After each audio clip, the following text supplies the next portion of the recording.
In this video lecture, we'll be discussing acquired hemolytic anemias.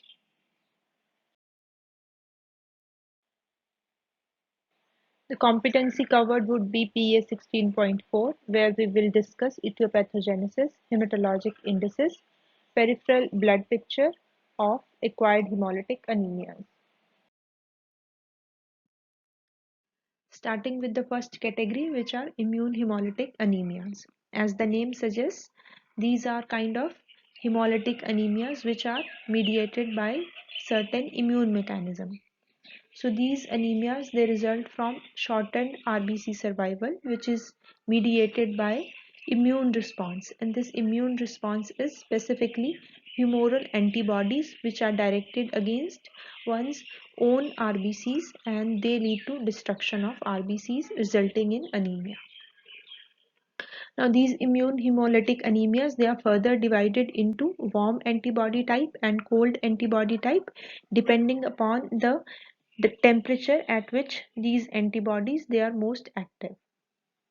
So warm antibody type hemolytic anemias, they are caused by immunoglobulins which are active around 37 degrees centigrade, whereas cold antibody type immune hemolytic anemias, they are caused by immunoglobulins which are most active around 0 to 4 degrees Celsius, that is at lower temperature, hence the name cold antibody type hemolytic anemias.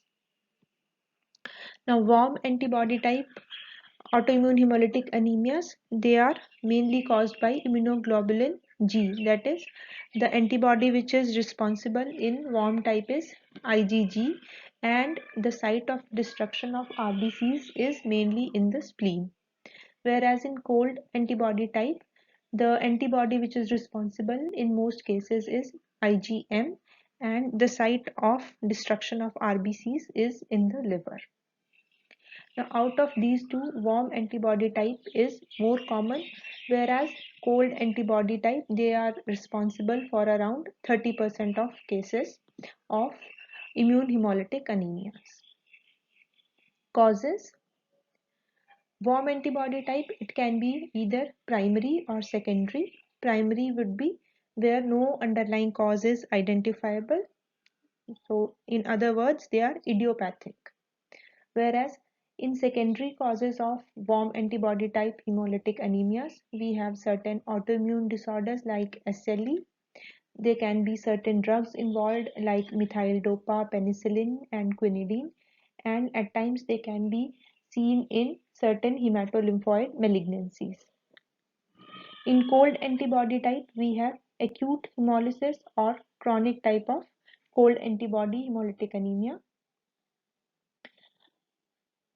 So the acute type, it is seen mainly in secondary causes like mycoplasma infection, infectious mononucleosis, EBV, CMV, and HIV infection. Chronic type of cold antibody hemolytic anemia, it is observed in primary cases or idiopathic cases, or at times in certain lymphoid malignancies. So these are the different causes for warm and cold antibody type hemolytic anemias. They can be either primary or they can be secondary. Then mechanism of injury. In warm antibody type, what happens is that immunoglobulin, it binds RBCs, and these RBCs which have immunoglobulins on them, these are recognized by splenic macrophages with the help of Fc gamma receptor, and these RBCs are now extracted by the splenic macrophages, and hence spleen is the site of destruction of RBCs in warm antibody type.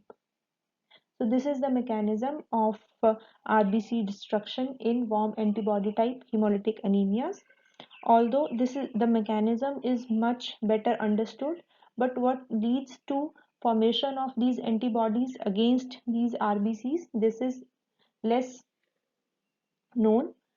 Then uh, in case of drugs, the drug will bind to the RBC, and either the drug is recognized by the immunoglobulins, or the complex of drug and certain RBC antigen, they are recognized by the immunoglobulins, and then they fix the complement, and then they are later cleared by the reticuloendothelial system. Coming on to cold antibody type hemolytic anemias, here the immunoglobulin which is responsible is IgM. So IgM binds the RBCs in the peripheries where the temperature is relatively colder, and it fixes the complement, that is the complement mainly C3b, it is deposited on the surface of RBCs. Now on return to warm temperature, which is mainly in the core regions of body, here this IgM it dissociates, but this C3b it remains deposited and it acts as opsonin, and this is recognized by its ligand, which is IC3b, which is present on liver macrophages or Kupffer cells, and then it is extracted by the liver. So hence liver is the site of destruction of RBCs in cold antibody type immune hemolytic anemias, whereas in warm antibody type spleen is the site of destruction of RBC.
Coming on to lab findings of autoimmune hemolytic anemia, there will be presence of variable degree of chronic anemia, so hemoglobin count will be low. There will be presence of variable degree of reticulocytosis, although reticulocyte count may be low in cold antibody type autoimmune hemolytic anemia, as the RBCs which are targeted by cold antibodies are young RBCs, hence the reticulocyte count can be low. Then there will be presence of variable number of spherocytes on peripheral blood smear. As you would recall that spherocytes are also a characteristic finding in hereditary spherocytosis. Then the diagnostic test for confirmation of autoimmune hemolytic anemia is the presence of a positive Coombs test. Additional findings that we can find in warm antibody type autoimmune hemolytic anemia are presence of unconjugated type of hyperbilirubinemia, and in some subset of patients we can find a peculiar clinical picture which is called as Evans syndrome. Here, in addition to warm antibody type autoimmune hemolytic anemia, there will be presence of venous thrombosis and immune type of thrombocytopenia. In cold antibody type autoimmune hemolytic anemia, in patients we can find presence of cyanosis and presence of Raynaud's phenomena. Treatment: in warm antibody type, we try to remove the offending drug if it is because of some drug or it is a drug induced antibody type autoimmune hemolytic anemia, and we can also give immunosuppressants, and we can also aim for splenectomy in these patients, whereas in cold antibody type the patient is advised to move to a warmer climate if possible.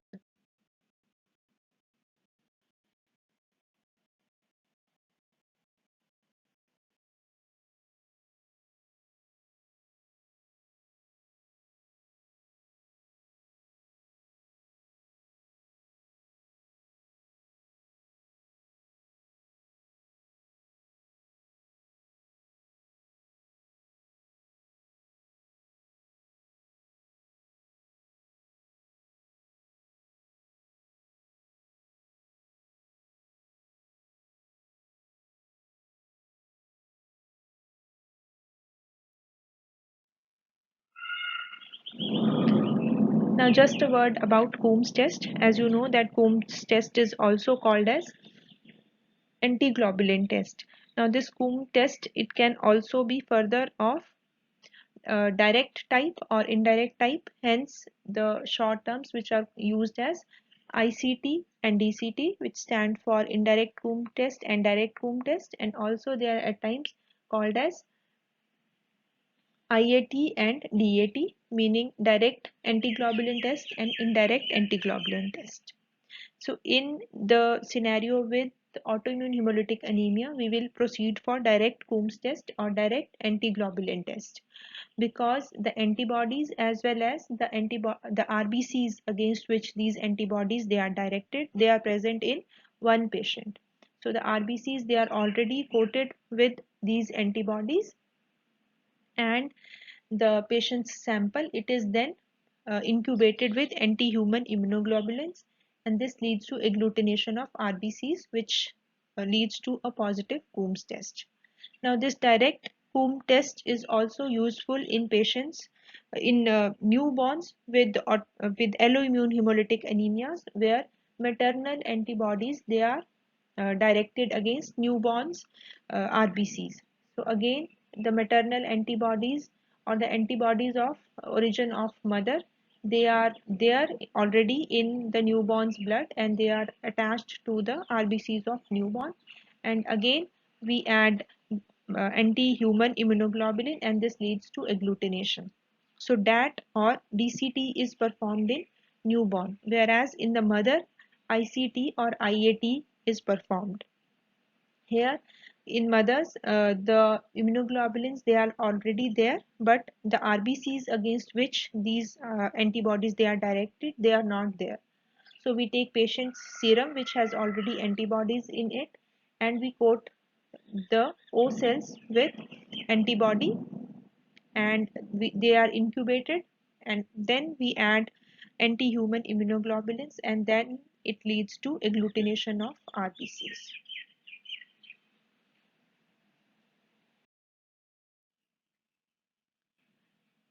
So this is a peripheral smear in a patient with autoimmune hemolytic anemia. We can see there are a large number of spherocytes which are there, which some of which have been marked with these red arrows, and you can also appreciate that these spherocytes, they are of variable size, which is helpful in differentiating these patients from patients with this hereditary spherocytosis, where these spherocytes, they are of almost same size. Also, we can appreciate a few nucleated RBCs and a few reticulocytes.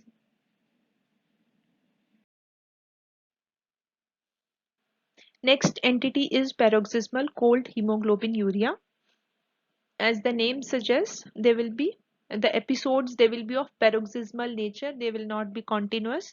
Then the episodes of hemolysis, they will be mainly observed during cold temperature or climate, and there will be presence of hemoglobinuria. Now, what is so special about this entity is that it is a cold hemoglobinuria. So you would expect the antibody to be of IgM type, but here the immunoglobulin is actually of IgG type, and it is also called as Donath-Landsteiner antibody.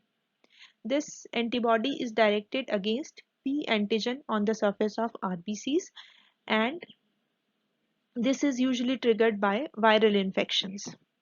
The episodes of hemolysis, they are transient and self-limiting. This immunoglobulin, there are two steps to the pathogenesis of hemolysis in these patients.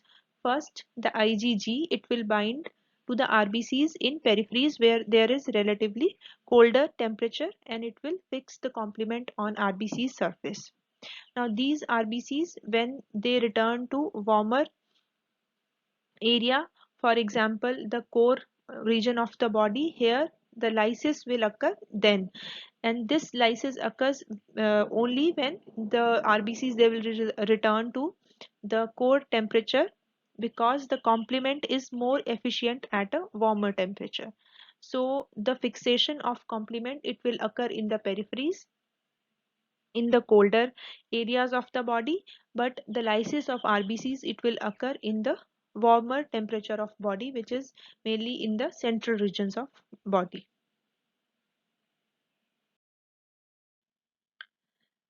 Now, next subcategory is drug-induced immune hemolytic anemia, where the immune hemolytic anemia results because of administration of one or the other type of drugs. There are certain mechanisms how these drugs they lead to hemolytic anemias. So they are divided further into three main categories, which are called as drug adsorption mechanism, where the prototype drug is penicillin, then neoantigen type of hemolytic anemia, where the prototype drug is quinidine, and autoimmune hemolytic anemia, where the prototype drug is methyl-dopa. So, in drug adsorption type of drug induced immune hemolytic anemia, what happens is that the drug goes and it attaches at the surface of RBCs, so it becomes a cell bound heptin. So, this drug is now identified by immunoglobulins, and this leads to destruction of RBCs. So, the antibodies which are directed, they are not directed against the RBCs themselves, but they are directed against the drug. So as the drug is bound to the RBCs, so it leads to hemolysis of the RBCs also. Then other type of drug mediated immune hemolytic anemia is the formation of a neoantigen, and the prototype drug of this category is quinidine.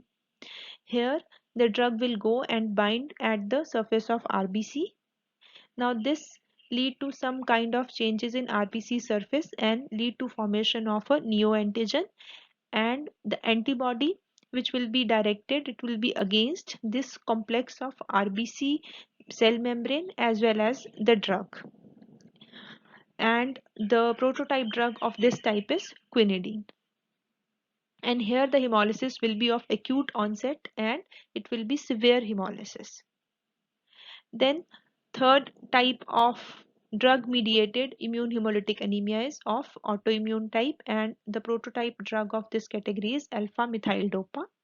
Here drug independent RBCs antibodies they are generated, that is due to the binding of the drug to RBC surface. The antibodies they are generated against the RBC, but the drug itself does not participate in the antigen antibody complex. And this type of hemolysis, it has insidious onset and it leads to mild chronic hemolysis. Then the fourth category, which is less common, it is called as non-immune adsorption. This type of hemolysis, actually there is no hemolysis in this category, but this type of drug interaction of RBC is seen in first generation cephalosporins, and these cephalosporins they again bind to the RBC surface and they modify the RBC cell membrane.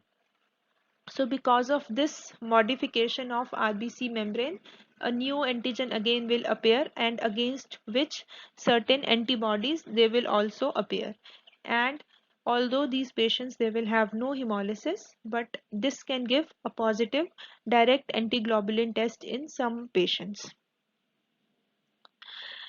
Finally, we can have alloimmune hemolytic anemias, which are caused by acquiring antibodies, which can be by either mismatched blood transfusions or pregnancies and hemolytic disease of newborn. And here the antibodies they are not directed against self red cell antigens, but they are directed against non-self antigens which are introduced from outside. We will not be discussing alloimmune hemolytic anemias here in detail because they have already been covered in relevant sections.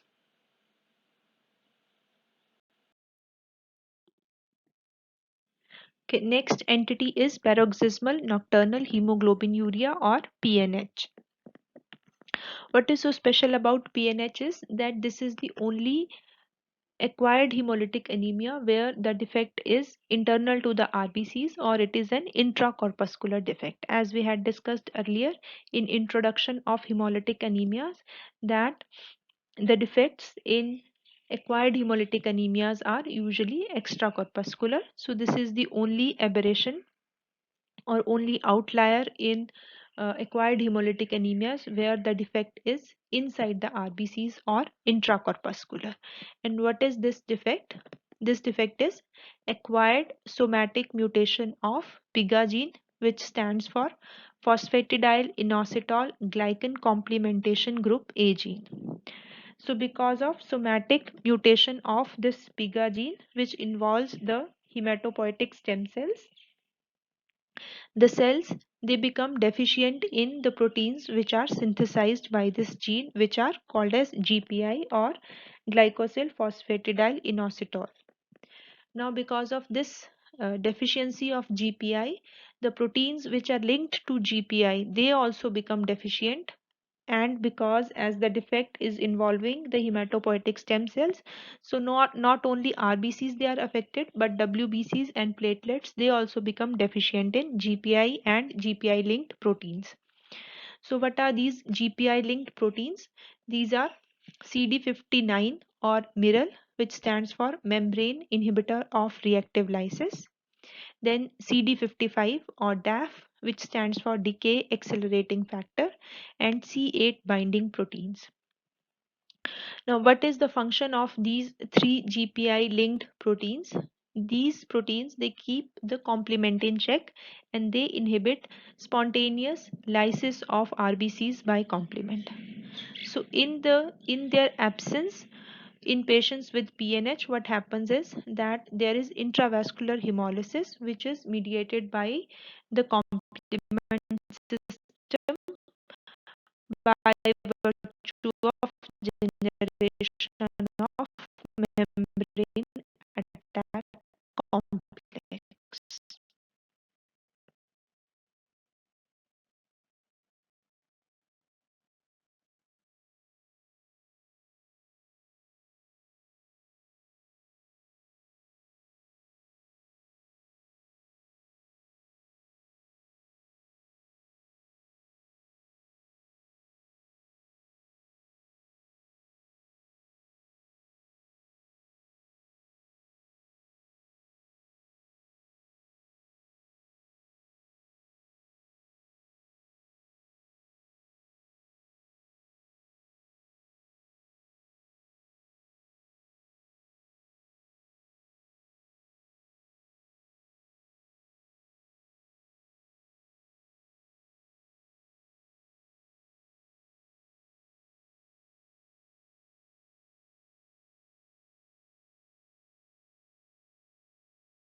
Then clinical and laboratory findings. In PNH, there is paroxysmal nocturnal hemoglobinuria. That is, there will be paroxysms of hemoglobinuria which will be mainly in the night. So why it happens during the night is because of slight fall in pH of blood during the night, and because of that there is passage of brown colored urine in the morning. Chronic hemolysis is also more characteristic, although the term is paroxysmal nocturnal hemoglobinuria, and this characteristic history of passage of brown colored urine may not be present in all cases. On CBC, there will be presence of pancytopenia, meaning the all three cell lines RBCs, WBCs and platelets, they will be suppressed. Then venous thrombosis can also be found in a large number of these patients, and this is a common reason for disease related death in these patients, and this venous thrombosis happens because of platelet dysfunction in these patients.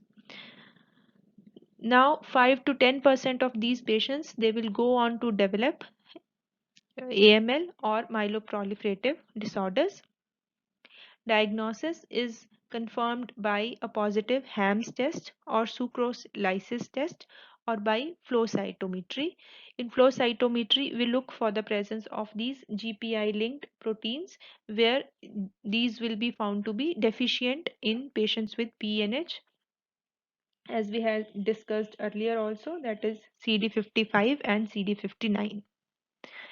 The principle of Ham's test is that patients RBCs, they are exposed to own serum at acidic pH, and we observe for lysis. So we try to simulate the conditions that we find in patient's own blood, as we had discussed that due to slight fall in pH of blood during night, there is paroxysms of nocturnal hemoglobinuria.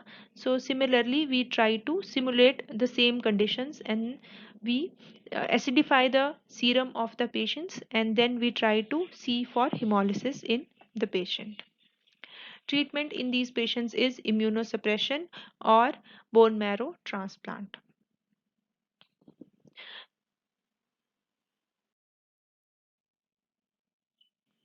Next category is microangiopathic hemolytic anemias. These anemias, they are caused by abnormalities in microvasculature, hence the term microangiopathic. And because of abnormalities in microvasculature, there is mechanical trauma to RBCs in circulation, resulting in fragmentation of RBCs, which leads to hemolysis and anemia in these patients. Hence the term microangiopathic hemolytic anemia. This is characterized by presence of schistocytes or fragmented cells or helmet cells on peripheral smear. They are further divided into those due to external impact, for example, in people who are engaged in prolonged marches or long distance runners, etc. And these patients, they have characteristic findings of hemoglobinemia, hemoglobinuria, and presence of schistocytes on peripheral smear, as well as presence of anemia and unconjugated hyperbilirubinemia. Then cardiac hemolysis. This is observed in patients who have prosthetic cardiac valves, and because of turbulent blood flow around these cardiac prosthetic valves, they have some degree of hemolysis. Then fibrin deposits in microvasculature. Fibrin deposits in microvasculature, they can be seen in certain conditions like thrombotic, thrombocytopenic purpura, hemolytic uremic syndrome, DIC, and HELLP syndrome of pregnancy. So here what happens in all these conditions is that there is presence of fibrin in microvasculature, and because of physical obstruction by these fibrin plugs in microvasculature, there is red cell fragmentation and hemolysis. So these conditions, they will be discussed in relevant lectures, so I will not be discussing these in detail.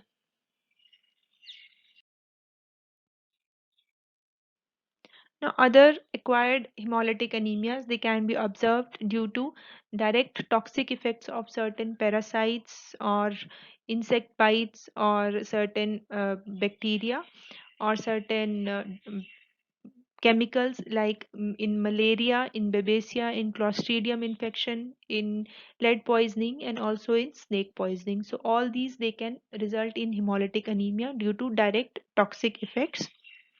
Then there can be hemolytic anemia in splenomegaly.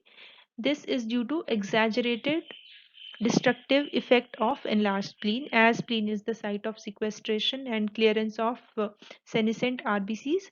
So if the spleen is enlarged, so there is enhanced or exaggerative destructive effect of spleen. So what this does is that it traps RBCs, WBCs and platelets. So any condition where there is splenomegaly, there can be hemolytic anemia because of its exaggerative destructive effect of the spleen. So this photomicrograph shows peripheral smear with the RBCs. Two of them I have marked, and they have this characteristic helmet shaped appearance. So these are also called as schistocytes or fragmented cells, and they are characteristic of microangiopathic hemolytic anemia. This photomicrograph is of a peripheral smear with malaria. Here we can see multiple ring forms, and we can also see a gametocyte of Plasmodium falciparum. We can see that there are multiple these ring-like structures within the RBCs. So this is an example of direct toxic effect by various parasites.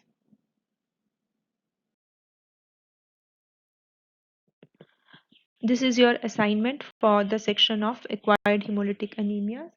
You should submit your completed assignments to your respective batch teachers on WhatsApp by Tuesday of 25th May.